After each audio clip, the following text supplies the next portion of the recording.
नारजी इससे दूर रहिए, ये कोई बुरा साया है। दोस्तों, ड्रामा मनसुंदर की आने वाली एपिसोड में हम देखेंगे कि दादी बहुत कोशिश करती है उस पेंटिंग को घर से निकालने की, और वो तो ये समझ रही थी कि रुई नहीं चाहती कि ये पेंटिंग घर से निकले क्योंकि रुई ने वो बनाई थी। लेकिन हकीकत ये थी कि रुई कुछ भी नहीं जानती थी कि आखिर घर में हो क्या रहा है। लेकिन रुई जब अपने कमरे से निकलकर बाहर जाती है और स्टोर रूम में फंसती है, तो जैसे ही वो वहां आती है, नार को किसी और लड़की के साथ जो कि हूबहू रुई जैसी ही थी देखती है, तो रुई वहीं की वहीं दंग रह जाती है। और रुई जैसे ही आवाज लगाती है नार को, तो वो लड़की गायब हो जाती है। रुई नार के पास जाती है और कहती है, नार जी आप किसके साथ थे? नार कहता है, कौन और किसकी बात कर रहे हो तुम? मैं तो तुम्हारा इंतजार कर रहा था कि तुम कब आओगी, और हाँ मैंने तुम्हें आवाज भी दी थी, शायद तुमने सुना नहीं है। रुई कहती है, लेकिन जब मैं कमरे में दाखिल हुई तो आप किसी लड़की के साथ थे और शायद बिल्कुल वो मेरे जैसी दिखती थी। नार कहता है, नहीं तुम्हारा वहम है, ऐसा कुछ भी नहीं था, और शायद तुम जेलस हो रही हो।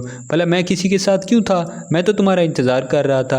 दरअसल नार भी भूल चुका होता है कि वो किसके साथ था, क्योंकि वो काला साया नार के दिमाग पर मुकम्मल कब्जा कर चुका था और वो रुई को नार से दूर करना चाहता था। वो नार को अपने वश में करके नार पर कब्जा करना चाहता था। वो जो कोई भी थी, उसका मकसद सिर्फ और सिर्फ नार पर कब्जा करना था।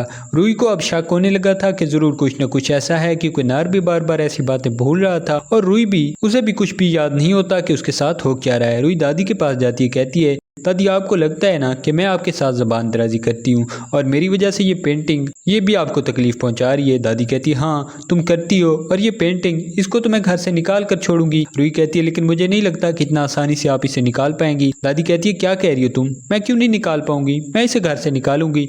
लास्ट टाइम जब मैंने इसे फेंका था तो तुम लोग उसे वापस ले आए थे, लेकिन अब मैं इसे कभी भी यहाँ नहीं रहने दूंगी। रुई कहती है, क्योंकि मुझे लगता है कि इस पेंटिंग पर कोई बुरा साया है और शायद उसी बुरे साये ने नारजी पर कब्जा कर रखा है और मेरा रूप धार रखा है। दादी कहती है, क्या मतलब तुम्हारा? तुम मुझे बेवकूफ़ समझती हो, गलतियां तुम करो और इल्ज़ाम बुरे साये पर लगा दो। तुमने जानबूझकर किया है ना ये सब। तुम्हें मालूम है कि अब मैं नार को बताऊंगी और नार तुम्हें डांटेगा, इसलिए ऐसी बातें कर रही हो। रुई कहती है, नहीं दादी, मुझे नारजी की कसम, ऐसा कुछ भी नहीं है, मैं सब जानती हूँ। आप जैसा सोच रही हैं वैसा नहीं है। आप तो ये सोचती है ना कि मैं आपको जानबूझकर तंग कर रही हूँ। मैं आपको तंग नहीं कर रही, बल्कि वो कोई और है। दादी को भी रुई की बातों में सच्चाई नजर आती है।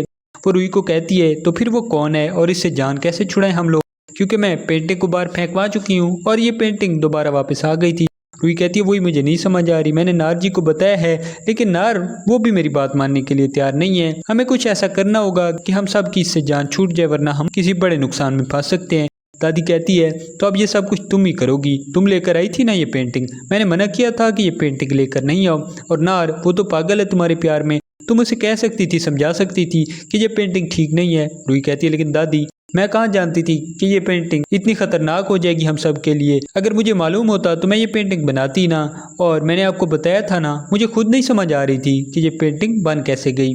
नार को जब ये सारी हकीकत बताते हैं कि वो औरत जो कि रुई का रूप धार कर आती है, वो रुई नहीं बल्कि पेंटिंग में छुपा राज है और हमें वो पेंटिंग निकालनी होगी। नार सोचने लग जाता है कि आखिर ऐसा क्या होगा, क्योंकि नार को कुछ भी याद नहीं रहता था। जैसे ही वो उस औरत के करीब जाता था, उसे बिल्कुल वही एहसास होता था कि वो रुई के करीब है, हालांकि वो रुई नहीं होती थी बल्कि कोई काला साया था।